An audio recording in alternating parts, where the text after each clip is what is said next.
उद्देश्य, कहते हैं मेरी लाइफ का ये ऑब्जेक्टिव है, मेरा ये ऑब्जेक्टिव फुलफिल नहीं हुआ, इस तरीके की कुछ बातें करते हैं। ठीक है, तो आप जैसे ये समझ लीजिए इन जनरल कि आप बीएड में आए। ठीक है, आप बीएड में आए हैं। अब एक शब्द होता है एम, एक होता है ऑब्जेक्टिव। ठीक है, तो बीएड में आना, बीएड पाठ्यक्रम को पढ़ना या बीएड की डिग्री हासिल करना, ये आपका एम है या ऑब्जेक्टिव है?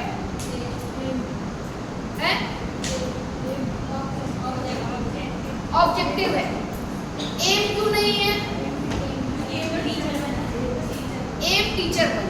ठीक है, तो यहीं से साफ जाहिर होता है कि एम क्या है। एम एक ब्रॉड क्या है, शब्द है जिसके अंदर ऑब्जेक्टिव समाहित। ठीक है, ऑब्जेक्टिव समाया हुआ है। जब हम अपनी लाइफ में किसी एक फील्ड को या किसी एक पाथ को चूज करते हैं और उसके लिए उस पाथ को तक पहुंचने के लिए जो छोटी छोटी हम एफर्ट करते हैं वो हमारे किस में आ जाते हैं, ऑब्जेक्टिव में आ जाते हैं। जैसे आपने बीएड का चयन किया है इसलिए क्योंकि आपको कैरियर में एज अ टीचर चयनित होना है। ठीक है, तो आपका मेन जो एम है वो है टीचर बनना, और उसके लिए जो आप प्रयास कर रहे हो, जैसे आप बीएड कर रहे हो, फिर बीएड के इक्विवेलेंट जितने भी टेस्ट हैं उनको क्वालिफाई करने की कोशिश करोगे, तो वो सब क्या है आपके ऑब्जेक्टिव में आ जाएंगे। तो एक एम को प्राप्त करने के लिए जो हम छोटे छोटे प्रयास करते हैं वो हमारे क्या आ जाते हैं, ऑब्जेक्टिव में आ जाते हैं। ठीक है, तो यहाँ पर जो हमारा सोशल स्टडी है, क्यों हम सोशल स्टडी को पढ़ रहे हैं, इन जनरल उसकी क्या ऑब्जेक्टिव है, क्यों सोशल स्टडी को हम एज अ सब्जेक्ट पढ़ रहे हैं या बच्चा पढ़ता है सोशल स्टडी को एज अ सब्जेक्ट, उसकी हम लोग यहाँ पर बात करेंगे। ठीक है, जनरल ऑब्जेक्टिव। अभी जब हमने ऑब्जेक्टिव की बात करी, अब हम बात करते हैं कि जनरल ऑब्जेक्टिव्स क्या होते हैं। ठीक है, जनरल यानी जो सभी में सामान्य रूप से क्या होते हैं, क्रियान्वित होते हैं या सभी को सामान्य रूप से प्रभावित करते हैं, जिनका इफेक्ट कॉमन रूप से पड़ता है। ठीक है, या जो कॉमन रूप से क्या करते हैं, सभी को क्या करते हैं, लाभान्वित कर देते हैं। ठीक है, तो यहाँ पर सोशल स्टडी को पढ़ने का जो हमारा जनरल ऑब्जेक्टिव है वो क्या हो सकता है, जो हमारी सोशल समझ है। ठीक है, मैंने आपको बताया था सोशल स्टडी को पढ़ने से या सोशल स्टडी से हमें क्या नॉलेज मिलती है, हमें सोसाइटी की नॉलेज मिलती है कि how to develop particular society, कैसे वो डेवलप हो सकती है या डेवलप हुई थी। ठीक है, तो जब हम हिस्टोरिकल पार्ट में पढ़ते हैं तो किसी भी सोसाइटी के डेवलपमेंट के एरिया को पढ़ते हैं, उसका राज्य व्यवस्था पढ़ लेते हैं, उस समय क्या क्या कल्चरल थे, उस समय क्या क्या जो थे चीज़ें मौजूद थी, ये सारी चीज़ें हम क्या करते हैं, सोशल स्टडी के अंदर पढ़ते हैं। तो सोशल स्टडी एक ऐसा सब्जेक्ट है जो हमें ये जो जितने भी सोशल चेंज हुए हैं, जो हमें हमारी लाइफ में इफेक्ट करते हैं, ठीक है, डायरेक्टली या इनडायरेक्टली, प्रत्यक्ष या प्रत्यक्ष रूप से हमारी लाइफ को इफेक्ट करते हैं, वो सारे जो हमारी चीज़ें हैं उनको हम क्या कर रहे हैं, सोशल स्टडी में पढ़ रहे हैं। ठीक है, तो सोशल स्टडी की जनरल ऑब्जेक्टिव में यही आ जाएगा कि जो सोसाइटी से रिलेटेड बातें, सोसाइटी के नॉर्म, सोसाइटी के रूल्स, सोसाइटी के रेगुलेशन, सोसाइटी का कल्चर, सोसाइटी कैसे डेवलप हुई या कैसे डेवलप हो सकती है या कैसे होती है। ठीक है, तो जो भी सोसाइटी की चीज़ें हमारे ऊपर डायरेक्टली या इनडायरेक्टली इफेक्ट कर रही है वो सारे हमारे क्या है, जनरल ऑब्जेक्टिव में आ जाते हैं कि हम जो है सोशल स्टडी को पढ़ रहे हैं तो उसके पीछे का जनरल ऑब्जेक्टिव यही है कि हम सारे उसके क्या है, बच्चे को उसके सोसाइटी से रिलेटेड सारी चीज़ों की क्या हो जाए, अंडरस्टैंडिंग हो जाए, उसकी अब क्या हो जाए, उसका माइंड उस तरफ से क्या हो जाए, डेवलप हो जाए। ठीक है, चलिए इस पर हम लोग आगे चलते हैं। पहला है to develop civic sense and social responsibilities. ठीक है, ये क्या है, नागरिक चेतना और सामाजिक उत्तरदायित्व का विकास। ठीक है, ये आपका हर एक जब आप नीड में जाओगे, इंपॉर्टेंस में जाओगे, वहाँ पर भी आपको ये दिखाई देगा क्योंकि ये एक इम्पॉर्टेंट पार्ट है। ठीक है, तो जब तक हम एक बेटर नागरिक नहीं बनेंगे तब तक ना हम अपनी सोसाइटी के अच्छे कार्यकर्ता हो सकते हैं, ना सदस्य हो सकते हैं, और ना ही हम किसी कल्चर को बेटर वे में एडॉप्ट कर सकते हैं। ठीक है, तो हमारे जो बेटर सिविलाइजेशन है उसकी समझ कहाँ से आती है, जब हम सोशल स्टडी को पढ़ते हैं। जब हम सोशल स्टडी को पढ़ते हैं तो हमें समझ में आता है कि सोशल स्टडी ही एक ऐसा सब्जेक्ट है जो हमें बताता है कि डू और डोंट, क्या हमें करना है और क्या हमें नहीं करना है। और इसकी सीख हमें कहाँ से मिलती है? हमें अपनी हिस्ट्री से मिलती है, अपने जियोग्राफिकल जो बैकग्राउंड रहा है उससे मिलती है, ठीक है, कैसी हमारी अर्थव्यवस्था रही उससे मिलती है, ठीक है, और ये जितने भी हमारे आपके पॉलिटिकल सराउंडिंग है, ठीक है, सिविक्स का जो पार्ट है उससे मिलती है। तो कुल मिला के यहाँ पर एक बेटर सिविक सेंस कैसे क्रिएट किया जाए, अब उसको सिविक सेंस को क्रिएट करने के लिए हमें एक अच्छा नागरिक कैसे बना जाए, इसके लिए हमें नॉलेज होनी चाहिए। तो उसके लिए बात वही है कि हमें अपनी कॉन्स्टिट्यूशन का पता होना चाहिए कि पर्टिकुलर कॉन्स्टिट्यूशन कैसे डेवलप हुआ, उसमें क्या क्या हम लोगों को राइट्स मिले हुए हैं, क्या क्या ऐसे रेगुलेशन है जिनको हमें फॉलो करना है, क्या सोसाइटी के नॉर्म्स हैं जिनको हमें फॉलो करना है, क्या हमारे जस्टिस है जिनको हमें फॉलो करना है, ठीक है, और क्या हमारे क्या है राइट्स के साथ साथ ड्यूटीज, ठीक है, क्या हमारी ड्यूटीज हैं जिनको हमें फॉलो करना है, ठीक है। तो ये सारी चीजें जितना भी पॉलिटिकल सेंस है वो सारी चीजें हमें कहाँ मिलती हैं? सोशल स्टडी में मिलती है। सोशल स्टडी में हम पढ़ते हैं कि कैसे एक नया व्यवस्था आकर हमारे अंदर कॉलोनाइजेशन का भाव हुआ, फिर उसके बाद क्या हुआ कि वो व्यवस्था यहाँ से चली गई, ठीक है। तो उस व्यवस्था के टाइम पर कैसी चीज़ें थी और आप जब आफ्टर इंडिपेंडेंस क्या व्यवस्थाएं रही, तो वो कितनी वहाँ से बोरो की गई, कहाँ से वहाँ से ली गई, क्यों ली गई वहाँ से, ठीक है। जिस व्यवस्था को हम इतने टाइम तक झेलते रहे, ठीक है, हम अपने आप को गणतंत्र मानते रहे और उन्हीं व्यवस्थाओं में से हम चीज़ें उठा रहे हैं। क्यों उठा रहे हैं? क्योंकि उनमें कुछ ना कुछ अच्छाई थी, ठीक है। उनकी व्यवस्थाओं में सारी चीज़ें बुराई हैं ऐसा तो नहीं कह सकते। तो जो चीज़ें अच्छी थी वो हमने क्या करा, अपने कॉन्स्टिट्यूशन में एडॉप्ट कर, ठीक है। तो ये सारे सेंस हमारे अंदर कहाँ से डेवलप होंगे? जब हम प्रॉपर वे में सिविक्स की स्टडी करते हैं, जब हम हिस्ट्री की स्टडी करते हैं, तब हमें पता चलता है कि उस समय की इकोनॉमिकल कंडीशन कैसी थी, इंडियंस की कैसी थी, ब्रिटिशर्स की कैसी थी, क्यों ब्रिटिशर्स की अच्छी थी, क्यों इंडियंस की इतनी वीक हो गई, ठीक है, पहले इतनी अच्छी थी फिर वीक हो गई। तो ये सारी सूझ हमें कहाँ से उत्पन्न होती है? जब हम इसको पढ़ते हैं तभी हमें पता चलता है कि क्या हमारे राइट्स हैं, क्या हमारी ड्यूटीज हैं, कैसे हमें एक बेटर जो नागरिक है वो बनना है और कौन कौन सी हमारी सोशल रिस्पॉन्सिबिलिटीज हैं जिसको हमें फुलफिल करना है, ठीक है। अगर आप मुझे क्या मिल रहा है इसकी बात करते हो तो मुझे क्या देना है इसकी भी एक बात होती है ना। तो डू और डोंट्स का भी यहाँ पर जो है सारी चीजें पता चलती है हमें क्या करना है और क्या नहीं करना है, ठीक है। चलिए नेक्स्ट टर्म हम चलते हैं। अब ये देखिए डेमोक्रेटिक वैल्यू की बात कर रहे हैं यहाँ, ठीक है, लोकतांत्रिक मूल्यों की बात कर रहा है। लोकतांत्रिक मूल्य हमारे अंदर कैसे डेवलप होंगे? वो वैल्यूज, वो एथिक्स, वो कैसे डेवलप होंगे हमारे? आप लोग कुछ ऐसा करते हो या आज तक आपने जितना एकेडमिक किया है कुछ ऐसा करते आए हो जिससे आपके अंदर कुछ इस तरीके की वैल्यूज डेवलप हुई हो, या जो है आपको लगा हो कि इन चीज़ों से वैल्यूज डेवलप होती हैं? कुछ किया है ऐसा? अभी हाल फिलहाल ही आपने एक प्रोग्राम किया था 15 अगस्त में, उसमें आप लोगों ने क्या किया था, एक सॉन्ग जो है पैट्रियोटिक सॉन्ग परफॉर्म किया था, ठीक है। तो वो पैट्रियोटिक सॉन्ग जो आपका परफॉर्म किया आपने, उसके पीछे का मेन ऑब्जेक्टिव क्या रहा होगा? केवल आप, और जब आप पैट्रियोटिक सॉन्ग को परफॉर्म कर रहे थे तो कोई भाव आया, कोई फीलिंग आई आपके अंदर? देशभक्ति का भाव, ठीक है। कहते हैं ना कि आप देखिए इस तरीके के जब सॉन्ग सुनते हैं, जिस तरीके के आप सॉन्ग सुनते हैं उस तरीके का क्या हो जाता है, आपका एटमॉस्फेयर हो जाता है पूरा, आपकी फीलिंग भी उसी तरीके की हो जाती है, ठीक है। तो जब हम पैट्रियोटिक सॉन्ग सुनते हैं तो उसमें क्या होता है, वीर रस की प्रधानता होती है ना। तो उस समय क्या होता है कि वो सारी चीजें, वो सारे भाव हमारे अंदर आ जाते हैं। अब आपने देखा होगा कि बच्चों को जितने भी फ्रीडम फाइटर्स हैं उनके बारे में पढ़ाया जाता है, ब्रिटिश काल के बारे में पढ़ाया जाता है। क्यों पढ़ाया जाता है? क्यों पढ़ाया जाता है? गांधी जी क्या कर गए, ठीक है, नेहरू जी क्या कर गए हैं, सुभाष चंद्र बोस जी क्या कर गए, ठीक है, और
इस तरीके से फ्रेम किया गया है पूरे कॉन्स्टिट्यूशन को, तो इसमें क्या है कि हर एक व्यक्ति अपनी बातों को कहने के लिए सक्षम है, आजाद है, ठीक है। तो जैसे ये कहा गया है कि डेमोक्रेटिक क्या होती है, डेमोक्रेटिक कंट्री क्या होती है कि जनता का जनता के लिए जनता द्वारा शासन किया जाता है, ठीक है। तो उसमें हम ही लोग क्या है, राजा हैं, हम ही लोग प्रजा हैं, ठीक है। तो ऐसी शासन व्यवस्था को डेमोक्रेटिक भी कहते हैं, ठीक है। तो यहाँ पर हम डेमोक्रेटिक वैल्यूज को कैसे समझेंगे कि हमें क्या करना है, हमारे जो अधिकार है उनके साथ साथ हमारे कुछ दायित्व भी हैं, उन दायित्वों पर हमको बाध्य नहीं किया गया है, बाउंड नहीं किया गया है। आपको पता है जो आपकी फंडामेंटल ड्यूटीज हैं, ठीक है, आप उनको नहीं फुलफिल करोगे तो क्या होगा?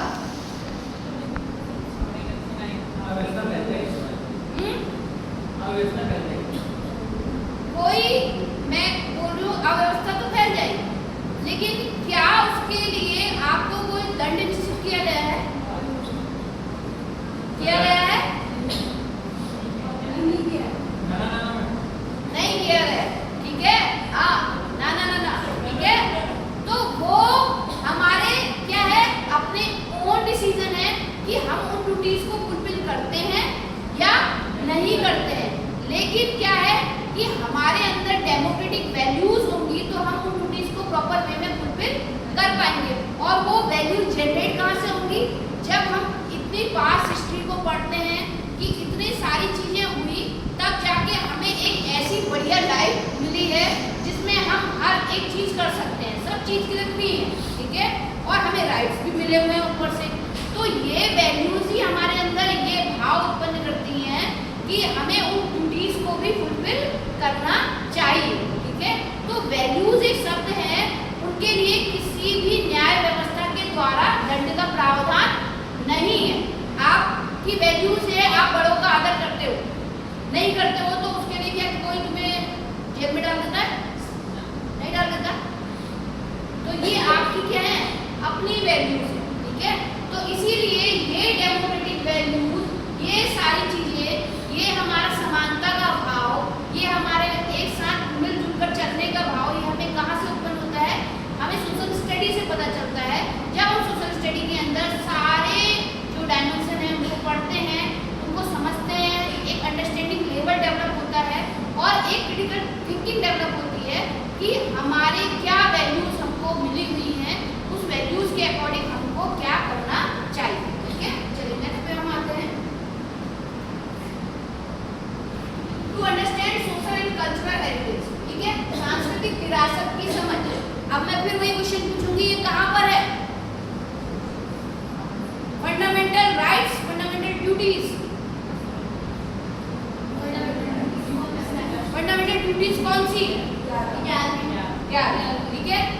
11th फंडामेंटल ड्यूटीज में ये हमको बोला गया है कि जो भी पेरेंट्स हैं, एक तो ये बोला गया है कि जो भी पेरेंट्स हैं उनका उत्तरदायित्व है कि वो अपने बच्चों के लिए शिक्षा की व्यवस्था करेंगे, ठीक है।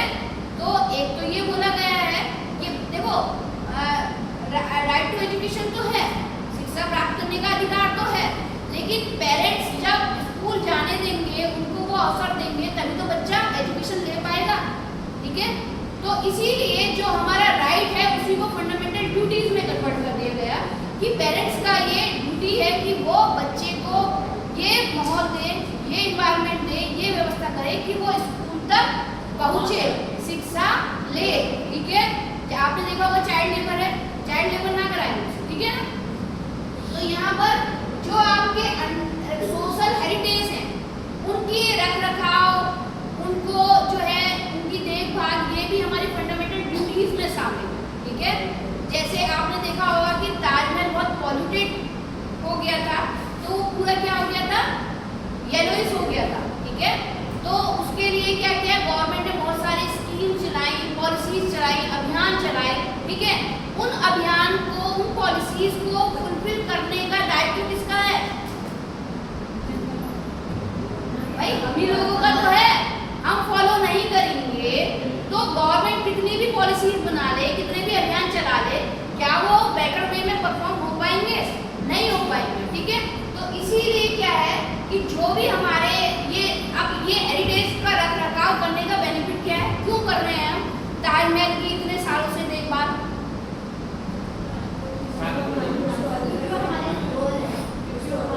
क्योंकि वो हमारी धरोहर है, और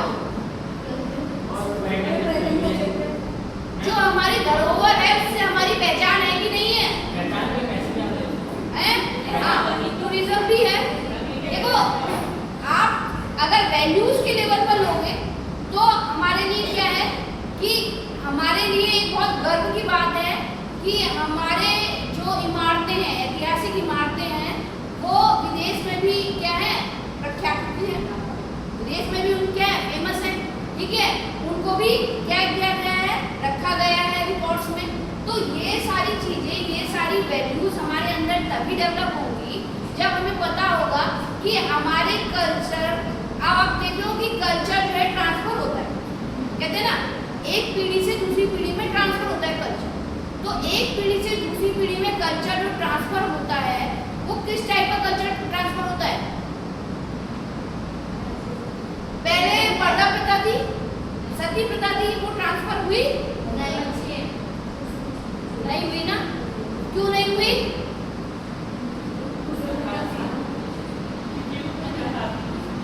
क्योंकि वो तात्कालिक समाज के हिसाब से क्या है, एक बहुत विभत्स जो है स्थिति उत्पन्न करती है। ठीक है, तो इसीलिए आज के टाइम पर उस हमारे कल्चर को ट्रांसफर नहीं किया गया। तो कल्चर ट्रांसफर से मतलब है कि ऐसी बातें, जो बातें अच्छी हैं, जो हमारी आगे आने वाली पीढ़ी को भी पता होनी चाहिए, वो भी उनको फॉलो करें, ऐसी बातें कल्चर के रूप में हम क्या करते हैं, पीढ़ी दर पीढ़ी ट्रांसफर करते हैं, हस्तांतरित करते हैं। ठीक है, तो हमेशा सही बातों का ही प्रमोशन होता है, गलत बातों का प्रमोशन थोड़ी होता है।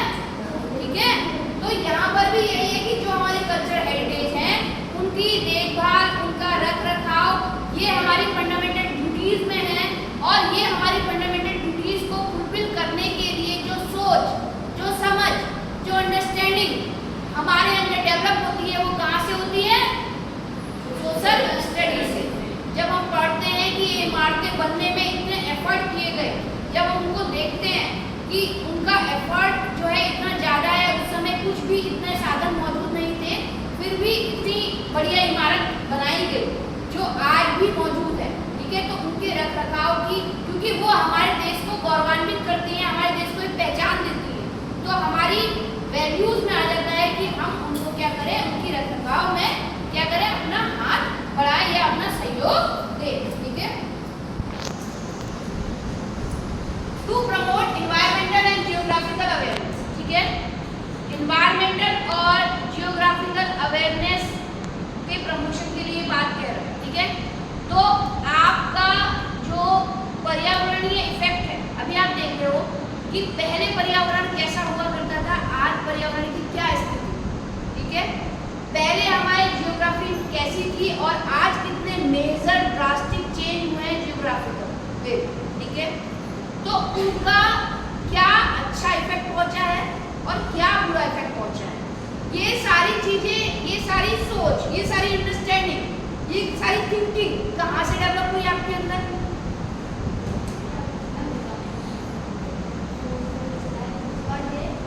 पढ़ के। क्या पढ़ा? सोशल स्टडी को पढ़ा। सोशल स्टडी के अंदर आपने जब पढ़ा कि पहले की व्यवस्थाएं कैसी थी, पहले जो भी हमारी सभ्यताएं बनती, नदी किनारे बनती, आपने देखा, तो उस समय की जियोग्राफी कितनी सपोर्टेबल थी।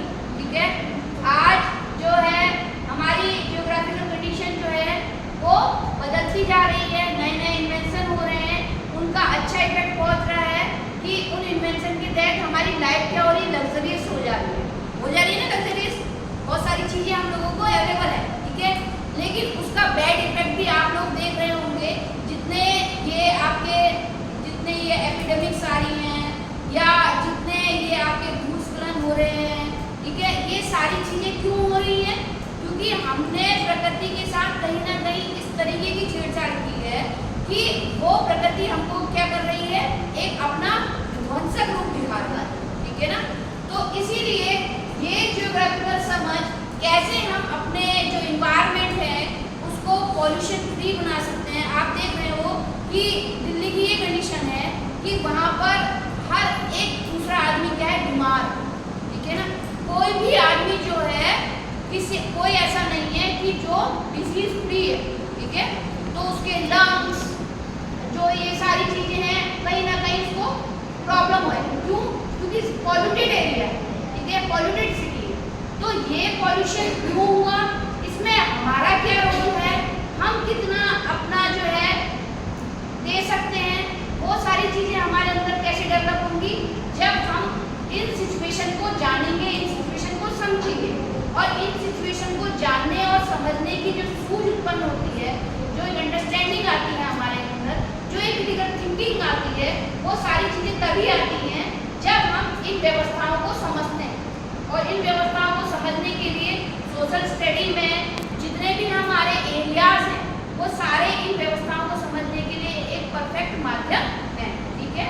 चलिए नेक्स्ट पे आते हैं हम लोग।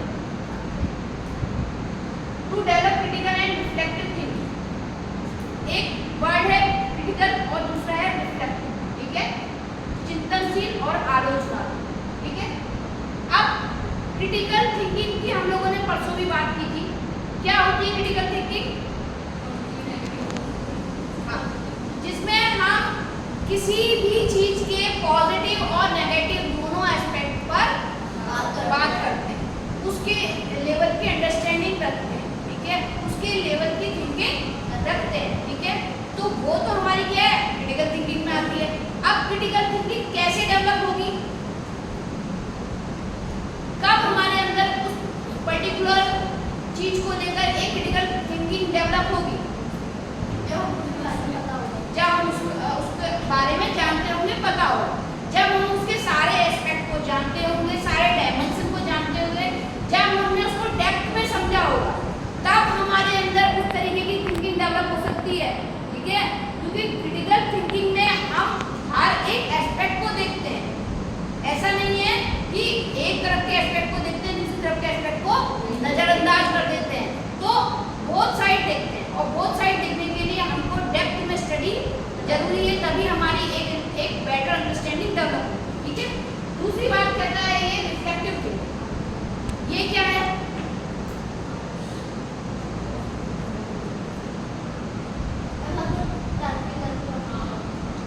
जब रिफ्लेक्टिव नाम से ही पता चलता है रिफ्लेक्शन, ठीक है। अब रिफ्लेक्शन किस चीज का होता है, जब हम कोई चीज एप्लीकेबल मोड पर लाएंगे, उस पर्टिकुलर एक्टिविटी को परफॉर्म करेंगे, तभी तो उसका रिफ्लेक्शन दिखाई देगा। रिफ्लेक्शन ऐसी तो नहीं दिखाई देगा ना। तो कुल मिलाकर केवल एक सोच विकसित करने से काम नहीं चलता, ठीक है। केवल हमने एक सोच विकसित कर ली कि ऐसा होना चाहिए, ठीक है, उस पर काम नहीं किया तो वो सोच का कोई मायने नहीं है, व्यर्थ है वो सोच, ठीक है। तो वो सोच एप्लीकेबल मोड पर लाने का काम ही क्या करती है, हमारी रिफ्लेक्टिव थिंकिंग करती है। कि जो थिंकिंग हमने डेवलप करी या जो सूझ हमारे अंदर उत्पन्न हुई उस पर्टिकुलर चीज को लेकर, उसको हम अपने लेवल पर कैसे यूज कर रहे हैं, वही हमारा रिफ्लेक्शन हुआ, वही हमारी रिफ्लेक्टिव थिंकिंग हुई। जैसे एक चीज होती है ना, आपने माना, आप सारे बच्चे हो, मैंने कहा कि आपको एक क्या करना है, असाइनमेंट दिया, मैंने एक क्वेश्चन दे दिया असाइनमेंट, ठीक है। क्वेश्चन मेनली माना ये दे दिया कि आप जो है सोशल स्टडी से क्या समझते हैं, डिफाइन कीजिए। अब आप क्या करोगे, क्या करोगे,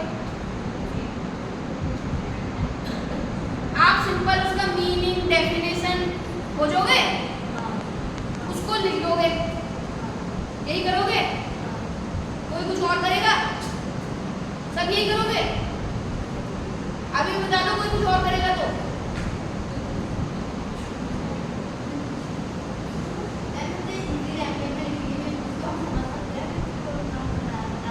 चलो लैंग्वेज हिंदी लिख दी, किसी ने इंग्लिश लिख दी, ठीक है, वो उसकी अपनी कन्वीनियंट है जिसमें वो समझ रहा है, ठीक है।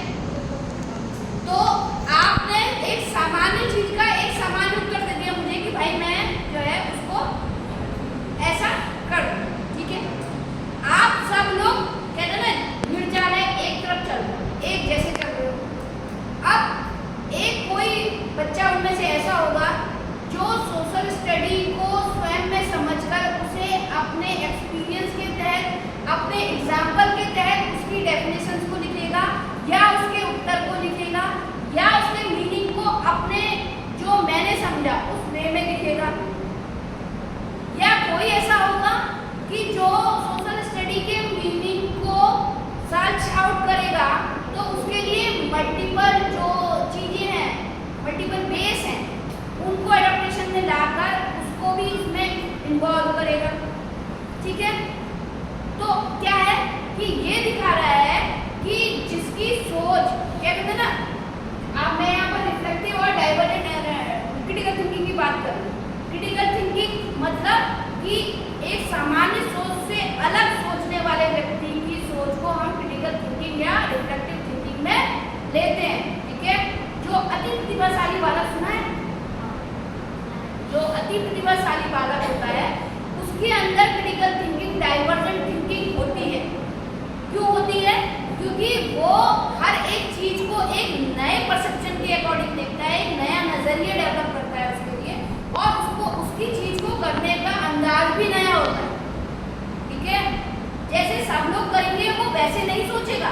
अब आइंस्टीन है, उन्होंने एक अपनी, हम जैसे डेली चीजें करते हैं उनमें सोच विकसित नहीं करते ना। माना आप इस चेयर पर बैठे हो, ये भी तो किसी की सोच रही होगी कि ऐसी कोई चीज बनाई जाए जिस पर हम आराम से बैठ जाएं, सोच है ना, ठीक है। वो हुआ क्रिटिकल थिंकिंग वाला, वो हुआ डाइवर्जेंट थिंकिंग वाला, वो है रिफ्लेक्टिव थिंकिंग वाला, ठीक है। तो वो जो सोच है, अब किसी ने सिंपल जो है, आपने देखा होगा पैटर्न कराते हैं लोग, अपनी अपनी चीजों को पैटर्न कराते हैं, तो जूते भी सांस लेते हैं, ऐड देखा है कभी आपने? जूते भी सांस लेते हैं, देखा है? पता नहीं कौन सी दुनिया में है। तो वो भी एक सोच है ना व्यक्ति की, वो किस भी वे में सोच सकता है। माना उसने शूज पहने, उसने कहा कि शूज में क्या हो जाता है, तो स्वेटिंग हो जाती है। क्या कुछ ऐसा हो सकता है कि स्वेटिंग ना हो? ये सोच है ना, क्या किया जा सकता है, ठीक है। पहले सिंपल दीवारों बनती होंगी, फिर एक सोच रही होगी तो ये खिड़कियाँ बनी होंगी, फिर एक सोच रही होगी तो कहाँ से एंटर करें, एक दरवाजा बना होगा। उस दरवाजे में भी आप देखा होगा नए नए सोच आ गई कि मैं इतनी दूर खड़ा हूँ तो भी दरवाजा खुल जाए, ऐसा भी कुछ हो जाए।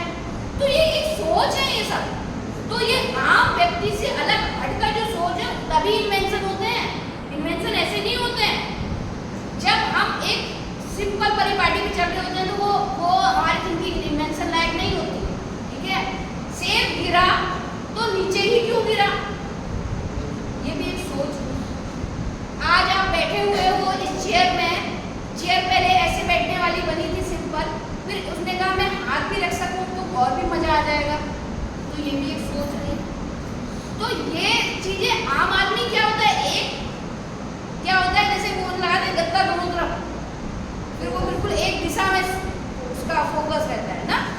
तो जो अलग हटके सोचता है, जिसको हमारे समाज में कहते हैं ना कि क्या बकवास कर रहा है, पागल है, पागल ही इन्वेंशन कर जाते हैं, क्योंकि इनकी सोच अलग हटके होती है ना।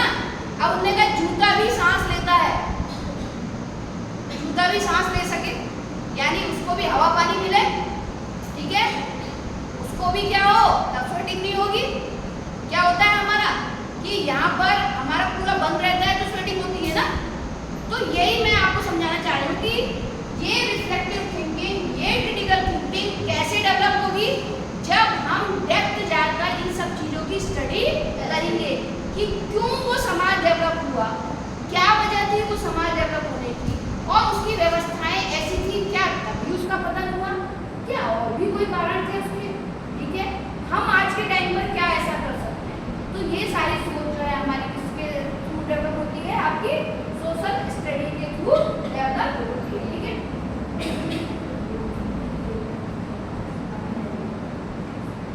अब है नेशनलिटी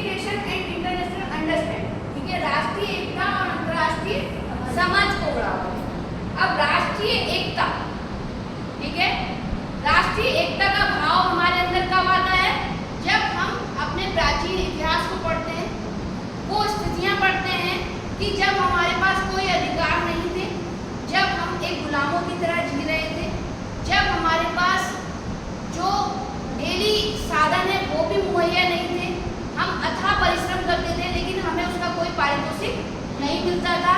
हमारी जो लाइफ थी वो किससे थी? जानवरों की तरह थी, ठीक है। हम किसी के गुलाम थे, हमारे पास कोई राइट्स नहीं थे, तो क्या है, जानवरों की तरह ये जिंदगी होगी ना हमारी।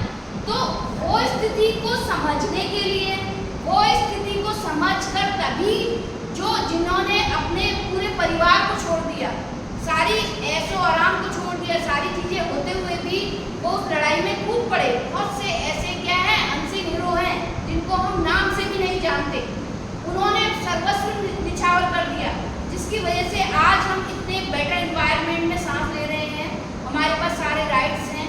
तो वो सारी चीजें समझकर हमारे अंदर क्या होता है, एक राष्ट्रीयता का भाव आता है कि वो इतना कर गए, क्या हम एक इतनी चीज नहीं कर सकते कि अपने देश के लिए एक आदर्श नागरिक बन सके, उसके नॉर्म्स को फॉलो कर सके, उसको आगे बढ़ाने के लिए काम कर सके, कोई ऐसा काम ना करे जो हमारी सोसाइटी में मान्य नहीं हो, ठीक है। तो ये सारी चीजें हमारे अंदर, जब हम अपने हिस्टोरिकल बैकग्राउंड को पढ़ते हैं, अपनी उन चीजों को देखते हैं, उन दशाओं को देखते हैं, तो हमारे अंदर डेवलप होता है, ठीक है। और अंतर्राष्ट्रीय समझ कैसे कैसे सूझ हमारे अंतर्राष्ट्रीय, जो हमारे अंतर्राष्ट्रीय संबंध रहे शुरू से, जो हमारे अंतर्राष्ट्रीय संबंध चले आ रहे हैं, जो चाहे वो विदेशों से व्यापार के रूप में रहे हों, चाहे वो लेन देन के रूप में रहे हों, चाहे वो सुरक्षात्मक भाव से रहे हों, चाहे वो इकोनॉमिक वे में रहे हों, ठीक है। तो ये सारी चीजें, ये सारी समझ, ये सारी सूझ, जब हम इन सब चीजों को पढ़ते हैं तब हमारे अंदर वो सारी चीजें, वो सारी समझ विकसित होती है, ठीक है। चलो नेक्स्ट पे आते हैं हम लोग, economic and professional life, to prepare for economic and professional life, ठीक है। अब इकोनॉमिक और प्रोफेशनल लाइफ से सोशल स्टडी का क्या संबंध हो सकता है, क्योंकि हम इसके अंदर सबसे पहले तो इकोनॉमी को पढ़ते हैं, ठीक है। कैसे इकोनॉमी रही, देखो हम रूस की क्रांति पढ़ते हैं, है ना, हम बहुत सारी क्या है इन्वेंशन पढ़ते हैं कि पहले प्रिंटिंग प्रेस का इन्वेंशन कैसे हुआ, क्यों हुआ, ठीक है। उसके बाद की स्थितियां क्या रही, उसके बाद क्या हुआ कि एक क्रांति का भाव आया, ठीक है। तो वो पुनर्जागरण, वो स्थितियां, वो सारी चीजें हम कहाँ से पढ़ते हैं, सोशल स्टडी से पढ़ते हैं। तो उससे हमें समझ में आता है कि कैसे किसी भी देश में इकोनॉमिक स्ट्रॉन्गनेस आ सकती है, या हम अपनी लाइफ को कैसे इकोनॉमिक सस्टेन कर सकते हैं, ठीक है। कैसे एक बेटर वे में अपने को साउंड कर सकते हैं, ठीक है। तो ये सारी चीजें हमें प्रीवियस हिस्ट्री से, प्रीवियस इकोनॉमिक कंडीशन से समझ में आती है कि कैसे पहले लोगों की लाइफ हुआ करती थी, उनका इकोनॉमिक स्टेटस कैसे हुआ करता था, विदेश में क्या क्या चीजें थी, कैसे कैसे क्रांतियां हुई। अब रूस की क्रांति पढ़ते हैं, फ्रांस की क्रांति पढ़ते हैं, ठीक है। तो ये जो सारी चीजें हैं, ये हमारे अंदर ये सारी सूझ पैदा करती है, ठीक है। और जो हमारा प्रोफेशनल लाइफ है उसको क्या करती है, बेटर बनाती है। जब हम अपनी इकोनॉमी को समझ पाते हैं, जब हम उन कंडीशंस को समझ पाते हैं, तो हमारी लाइफ क्या होती है कि प्रॉपर वे में बैलेंस